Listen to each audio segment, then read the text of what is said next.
Hi welcome to my YouTube channel. ఈ ఛానల్కి వచ్చే ముందు ప్లీజ్ సబ్స్క్రైబ్ చేయండి. ఈరోజు ఏంటంటే నేను ఒక మెయిన్ కంటెంట్తో వచ్చాను. ఏంటంటే డైలీ ఫ్రూట్స్ తినండి అని.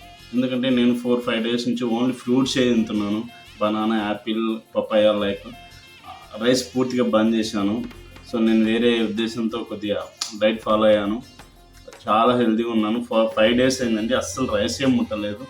చాలా హెల్తీగా ఉన్నాను. సో నా పిల్లలకు కూడా నేను అలవాటు చేస్తున్నాను. సో మీరు కూడా ఇలాంటివి ఫాస్ట్ ఫుడ్ లాంటివి కాకుండా ఇలాంటి Chinese fast food, gobi manchurian ఇలాంటివి కాకుండా వీక్లీ 5 డేస్ ఉంటుంది కదా, 5 డేస్ 6 డేస్లో డైలీ ఒకటి మనం ఏడేడో అమౌంట్ ఖర్చు పెట్టేస్తుంటాం. డైలీ ఒక ఫ్రూట్స్ అలవాటు చేస్తే కనుక పిల్లలు చాలా హెల్తీగా ఉన్నారు. ఎందుకంటే నేను డైట్ ఫాలో అయ్యాను, 5 డేస్ అయింది, చాలా ఆరోగ్యంగా ఉన్నాను. సో అందుకు ఈ వీడియో పెట్టాలనేసి ఫస్ట్ మనం ఫాలో అయ్యి ఇతరులకు మనం ఫాలో కావని చెప్పాలి. సో 5 డేస్ అయింది, సక్సెస్ అయ్యాను. ఏమంటే బట్ కొద్దిగా అన్ఈజీగా ఉంది. బట్ ఎందుకంటే రైస్ అలవాటు పడి సడన్గా మానేసాను కాబట్టి నాకు చాలా ఇబ్బందిగా ఉంది.